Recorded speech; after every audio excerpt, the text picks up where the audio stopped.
Hi there, I'm Wendy McCallum, Burnout and Alcohol Coach and Wellness Expert, and you're listening to Bite Size Balance, where everyday extraordinary women share their stories, expertise, and wisdom, all in the name of lifting each other up and creating a better life by design.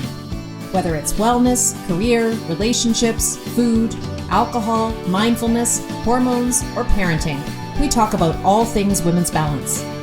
If your life looks great on paper, but it still feels like something's missing, you're in the right place. Welcome to Bite Size Balance. Hello, everybody.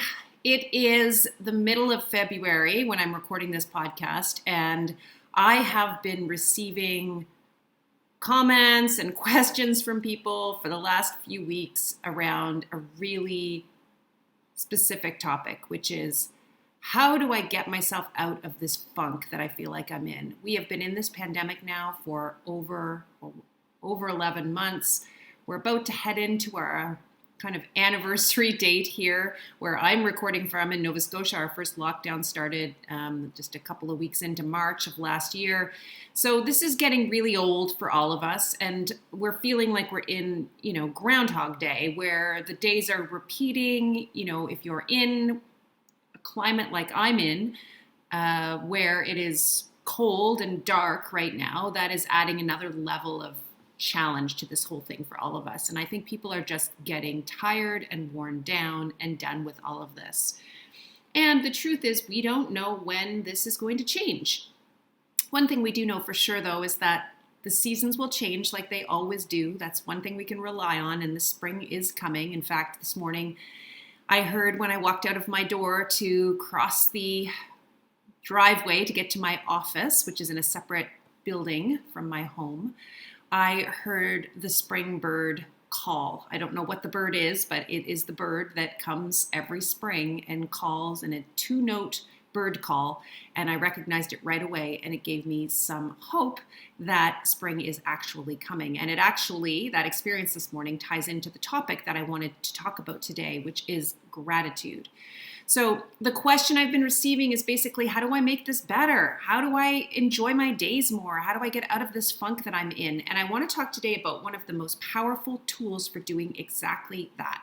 And that tool is something called gratitude. Now, before you stop listening to this podcast, because you're thinking to yourself, oh, I can't do gratitude. It's just so corny and I don't get it.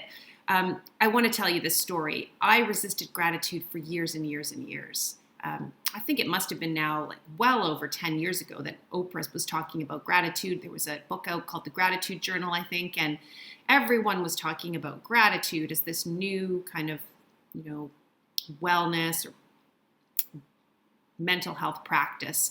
But there wasn't a lot of specifics associated with it. It was just really generalized, and it, everybody was doing it, was using some kind of fancy journal. And I just thought it was another, just kind of another, quick fix kind of scam that actually probably didn't do very much. And I was just not interested in trying it at all at the time. I was also someone who resisted journaling for most of my life. So it just felt like another thing that I was going to, try to do, put on my to-do list, fail at doing regularly, and that probably wouldn't bring me any benefit anyway. So I want you to know you're not alone if you're skeptical about gratitude. That's where I was for many, many years. Here's why I changed my views on gratitude. I started meditating, as you may know, several years ago now, and still meditate regularly, not every day, but regularly. And I noticed the benefits of meditation very quickly into starting that routine. And then I started doing research around meditation because it was working for me, and I wanted to know whether it worked for everybody, and I wanted to be able to teach my clients about the benefits of meditation as a balance practice and as a stress management practice. And as I dug into the research, what I realized was there's tons and tons of research out there around meditation, but what I was also seeing was that there was parallel research emerging around gratitude. So what I was seeing was that so many of the benefits that have been long now associated with meditation and are pretty incontrovertible around meditation are now being researched and, discussed around gratitude as well. So, things like reducing stress and helping you to to cope better and helping you to sleep better and, helping increase your empathy. Like these types of things I was seeing as gratitude benefits as well as meditation benefits. And this is when I started thinking, wow, I wonder if this is something that I should try too, because the benefits I was getting from meditation were pretty incredible. So I decided to continue doing the research and then actually start experimenting with gratitude myself. It was a complete game changer for me. Honestly, it changed everything for me. It is now my single most recommended practice when I'm working with burnout and balance clients, and also with women who are trying to change their reliance on unhealthy coping mechanisms like alcohol and food. It is my number one tool when I'm helping people build a healthy coping toolbox. And the reason for that is that it is such low-hanging fruit. It is so easily available to everybody. It costs absolutely nothing, and it takes less than 5 minutes a day. It's kind of a no-brainer. So what I wanted to do today was introduce this topic, because I think that, one of the biggest benefits of gratitude is the fact that it helps to improve and increase your daily joy. And that is what so many of us are needing and craving right now, 11 months into this pandemic and lockdown, and also in the depths of, where I am anyway, a dark, cold winter. So let's talk about gratitude and what this practice actually is, because I'm telling you, it is so, so easy. You do not need a fancy journal for this. You can get one if you like, but if you're like me, that's not practical. So it's just one other thing that you need to always have with you. So for me, what I did is I just started with a simple note using the Notes app in my phone. And I just called it gratitude, and this is where I recorded my gratitude daily. Here's what we know about gratitude. Gratitude as a practice works best when we are extremely specific with the things we're grateful for. So the way a gratitude practice works is this. Here's the simplest approach to it. You're going to start writing down 3 very specific things that you're grateful for every day. Now, the word grateful throws people off a lot, so I always say, if you don't know what that word means per se, or you think it's going to be really hard for you to find things that you are, quote unquote, grateful for, just substitute in the word the word, cool, or things that made you feel good, or things that brought you a little bit of joy.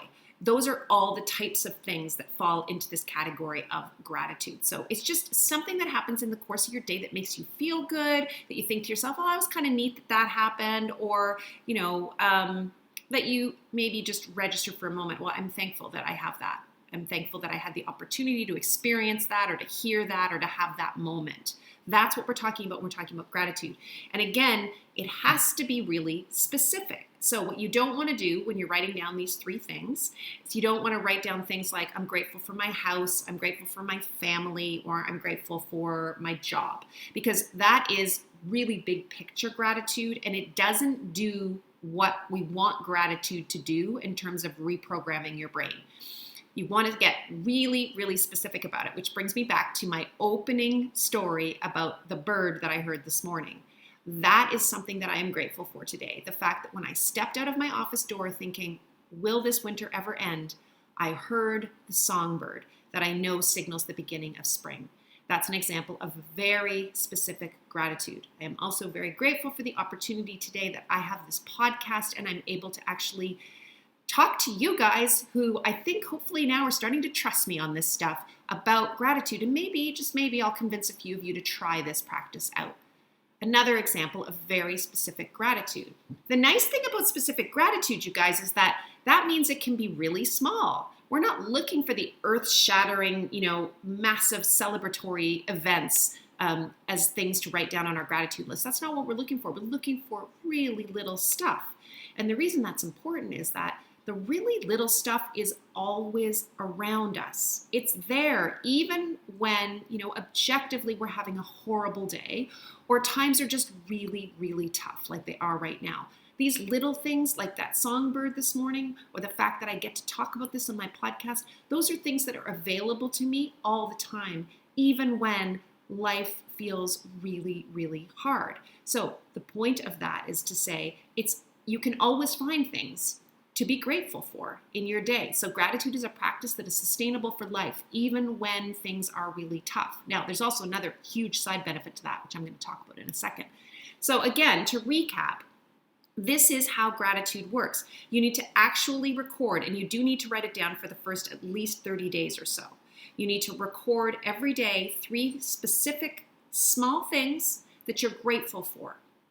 And you're going to do that day after day after day for 30 days. Now, because this is a new neural pathway for you, because this is not a habit for you yet, because this is the path of the path of most resistance for your brain right now, because you have not practiced this enough times yet, this is something that I'm going to suggest you set yourself up for success with by actually setting a reminder somewhere. Maybe that's your phone. So maybe you set a reminder in your phone to pop up, midday or towards the end of the day with the word gratitude, just to remind you to record 3 things. Maybe it's a Post-it note on your computer or on your bed, or leaving a journal or a notebook on your bedside table with the word gratitude on it. It is absolutely okay. In fact, I think it's a really positive thing to be using a reminder system for yourself. We're all really, really busy people. And in the beginning, like I said, doing something new is hard for our brain. So we need to give ourselves the best chance possible of succeeding with it and repeating it enough times, walking that new neural pathway enough times that pathway actually becomes the path of least resistance. Now, I want to talk a little bit about neural pathways here because we're on the topic anyway. When I'm talking about this idea of creating a new habit and neural pathways, here's a really great analogy for you to think about. The very first time you do something for the first time, you have to fire a set of neurons together in your brain. Those neurons have never fired together before. It's hard for them to find each other, takes a little time, requires some real effort on your part. There's a lot of conscious, mindful, aware kind of thinking and action required the first time you do something. Now, it's like that very first time you're creating this neural pathway. Imagine that you are, in the Amazon jungle and you are bushwhacking your way through using a machete only. So you are chopping your way through the jungle. It's hard work and there is no path ahead of you. You're just figuring it out as you go. Now, the next time you repeat that behavior and do that thing again, in this case, gratitude, maybe when you get to the jungle, there's evidence of where you started the last time. So you can see the chopped up branches. It's easy for you to find the starting place. So you go there and again, you chop your way through that jungle. It's still thick. It's still hard to get through, but you can follow some of the signs from the last time you went through. So it's a little bit easier than it was the last time. The next time you go, that pathway is just a little bit more clear for you. The next time you go, it's starting to get trodden down by your boots. And so it's easier for you to find and quicker for you to get through, if that makes sense. The more times you use that pathway, the more beaten down and clear it gets, and the easier it gets for you to do the thing and think the thing, okay? Now, that is the process of creating a new neural pathway. The more we walk a pathway, the more we do a thing or think a thing, the easier it gets for our brain to find that pathway and for those neurons to fire together. This is really a huge piece of how we create habits. It's in repetition, and it takes time. So you have to give yourself the chance to do that if you want to create this, as a habit. And what I mean by habit is when it kind of becomes relatively mindless. You don't have to think about it as much. It's happening in a more automatic way. That is when you know that it's starting to become a habit. And again, in order to get there, you need to repeat this over and over. You need to walk that pathway until it becomes so beaten down and smooth that it's almost like a 4-lane, highway, paved highway with maybe some construction lights on it so that it's easy to see all the time. That's when it has become a habit. And now it is the path of least resistance for your brain. It's much easier for your brain to find that pathway, which says, I practice gratitude daily. So again, to go back to how do we start carving out that path? How do we start creating that habit? We have to practice writing down 3 things every day that are really quite specific and small that we're grateful or thankful for, that were kind of neat that happened during the course of our day. And again, in order to set ourselves up for success with that, I absolutely sanction and recommend that you use reminders, whatever's going to help set you up for success with that. Now, you're going to do that day after day after day. And the first couple times you do it, it's going to be hard. You're going to have a hard time thinking of 3 things that happened that you're grateful for. But this is the magic of gratitude. The more you do it, and the clearer that neural pathway gets, the easier it gets for your brain to see the things that are happening all around you that are pretty kind of, neat, good, awesome, make you feel great. Your brain gets better at identifying those things. You are training your brain to notice the little things. And that is the power of gratitude. And you're going to see this for yourself. I know that this is something that really has to be experienced to be believed. So I encourage you, why not try this? Again, it's low-hanging fruit. It'll take a few minutes of your day every day. Try it for 30 days and see what happens.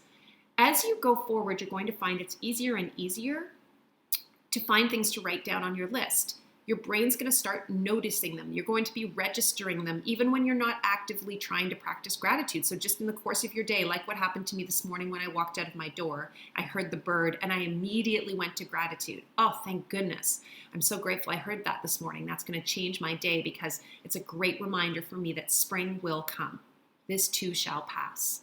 That happens the more you practice gratitude, the better your brain gets at finding the things and the easier it gets to have 3 things to write down on your list. My guess is now that on any given day, I probably have at least 10 or 12 things that happen. And I think to myself, oh, I'm so glad that happened. That's so great. I'm lucky that happened, or that was a real gift to me today. And again, it's the little things. It might be, some days for me, it's one of my teenagers was kind. It doesn't happen all the time with my teenagers these days, but having someone do something really kind, send me a text out of the blue, or, sit down with me on the couch and actually start a conversation. That for me is something that I'm grateful for. It could be the fact that, the coffee machine made a really great cup of coffee that morning, and I'm grateful for that. It can be as small as the way that the light came in my window and hit my desk at this particular moment in time when I was feeling a little bit frustrated, and just reminded me to take a breath and slow down. So again, this is not rocket science, and we are not looking for earth-shatteringly amazing things to write down on our gratitude list. Just little things. The more you do this, the better your brain gets at finding these things. Okay? Now, there are a bunch of benefits in this. These little things that I'm talking about are all the things that bring me joy. So as my brain gets better and better at noticing them, there are more moments of joy in my day. This allows me to live in a world where the glass is half full almost every day instead of half empty. Gratitude can be the difference between walking through your days feeling like things are not so great and walking through your days feeling like things are pretty okay. And that is a really big and important shift, especially right now with what we are all struggling with, which is just fatigue from this pandemic, fatigue from the circumstances we find ourselves in, fatigue from the stress and anxiety associated with all of the additional responsibilities and pressures on us as parents, as working people, and as children of aging parents. I mean, we all have additional stresses and pressures right now on us as a result of these unprecedented times that we are living in. And having 12 little things happen to you during the day that your brain actually recognizes and says, oh, that's really good. That was a good thing that just happened to me, can tip the scales when it comes to your overall attitude and how you're feeling. This is so important when times get tough, because the longer you practice gratitude, the better you get at it, the more automatic it becomes for your brain. And you will go through some really tough times. We all will. Maybe you're going through them right now. And gratitude can have such a huge impact on how you go through those tough times. Case in point, my dad got sick several years ago. I had started practicing gratitude shortly before we were told that he had, only a year or a year and a half left to live. And I consistently practiced gratitude through that whole last year or so of his life. And what that allowed me to do is, even in the days that were very, very challenging, and there were many of them with my dad, where it was just really hard. It was sad. It was hard work. It was exhausting for my mom, who was his primary caregiver. We were supporting her. We were supporting each other. We were grieving for a long time before my dad actually passed away. So in all of that gratitude practice was such a key component in me maintaining an attitude of positivity. Every day when I went to visit my dad, I made a promise to myself that I would find something to be grateful for. And, some days that was really hard. Some days I would spend hours with him and nothing really good would happen. It would just be really, really tough and trying. But because my brain was trained to see it, I always noticed that kind of neat thing when it happened with him. And there was always something, whether it was, I remember one day we were listening to iTunes trailers for albums, and my dad wanted to we were listening to a variety of Broadway stuff because my dad was a big musical buff, and we got somehow onto the Godfather soundtrack, and I just sat there and I watched my dad, in his own world conducting the orchestra to the Godfather soundtrack that he knew by heart, and it was such a lovely moment for me to see. And that, of course, went on my gratitude list. And then other times it was just little things, some little joke he made or something that a story he remembered. Those things went on the gratitude list. And there was one day that was a really, really tough day where I was struggling and nothing good had happened. And I had basically resigned myself to the fact that there wasn't going to be anything to be grateful for that day. And I was just going to kind of have to write it off. And I left. As I was leaving, I was putting my coat on and I opened up the door to the condo to go. And I said, "Bye, Dad." And he said, "Bye when? Drive carefully." And that was my moment of gratitude for the day, because that was a sign to me that he still wanted to take care of me. And that's something he's been saying to me since I started driving when I was 16 years old. And I walked out of that condo, and even though the afternoon had been one of the most trying afternoons I had had, I felt like my glass was half full. That is the power of gratitude. Now, the other thing that gratitude does that is very cool is that it is one of the tools, and I have some other ones that I may talk about in future podcasts, but it's one of the tools that helps us also train our brain to be in the present moment more often. So gratitude requires us to be present. In order to see these little things that are happening around us that bring us joy, we have to be there. We have to be in the moment. If we are, for example, instead off in an anxious state of mind, which is really a future-based state. So anxiety is really characterized by us, trying to predict what might happen. We're thinking, what if this happens, or what if that happens? And we're getting all worked up about that. We are in the present when we are feeling anxious. So because anxiety is a future-based state, we are necessarily not ever in the present moment when we're anxious. Gratitude requires us to be in the present moment. Again, you don't notice these things if you're often in an anxious state. And so as we train our brain to get better and better at gratitude, we're also training our brain to get better and better at being in the moment that it is in. And what that can do is also help us to manage anxiety, because we'll find ourselves less often in that future-based state where we're trying to predict out what might happen, and more often in the present moment. And as I say to my clients all the time, in the present moment, everything is almost always okay. Because if we have the time to think about whether things are okay or not, chances are they're still okay. Chances are we're alive, we're healthy, everybody's safe. And so that is also a really amazing benefit of gratitude, is the fact that it's one of those practices that helps you to just be more present in your life all of the time. So again, this is gratitude, you guys. It's such a simple little practice, and I wanted to introduce it today. I know that some of you probably tried it before, but you didn't do it for long enough to make it an automated habit. Again, remember that pathway analogy. Your path of least resistance right now is I don't do gratitude, because it's not something you do every day. So that's where your brain's going to go first. I don't do gratitude, because that's the easy route. Right now, that is the 4-lane paved highway with construction lights on it. You want to be creating a new neural pathway around gratitude, and it takes time to do that. The more time you spend on the new pathway, bushwhacking your way through that jungle and trampling that path down, the less time you spend on the old path, which was the path of least resistance. Eventually, that old pathway of I don't do gratitude starts to grow over. The cement starts to crack, the light bulbs and the construction floodlights, break or burn out, and that pathway becomes harder and harder for your brain to find. And eventually you reach this sweet spot where the new pathway becomes the path of least resistance, and the old pathway becomes the one that is harder to find. And when that happens, you have automated this habit.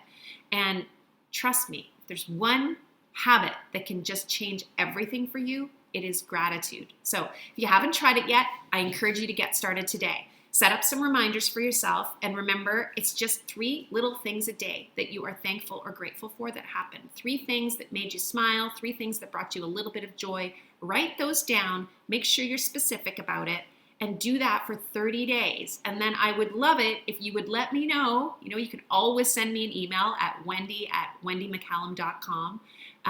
Send me an email and let me know. I tried this gratitude thing, and you know what? I'm actually doing it a lot more now. It's much easier for me to do, and it's really changing some things for me. We're going to get through this, you guys. I know it has been tough. I have had my low days too. I really have. I've had some tough moments through all of this, but I know we're going to get through it. And I know for sure that this little practice of gratitude is something that is available and accessible for all of you. And it might just be the thing that helps you tip the scales on those really tough days. So listen, give it a try. What do you have to lose? And let me know how it goes. Have a great day, everyone. You've been listening to Bite Size Balance with your host, Wendy McCallum. As a burnout and balance coach, I help busy high achievers like you create a more balanced, joyful life. Ready to create a life you don't want to escape from? Download your free Blueprint for Change now. This incredible workbook includes some of my favorite coaching tools and will help you get clear on what you need more and less of in your life. Grab it at www.wendymccallum.com/blueprint. That's www.wendymccallum.com/blueprint.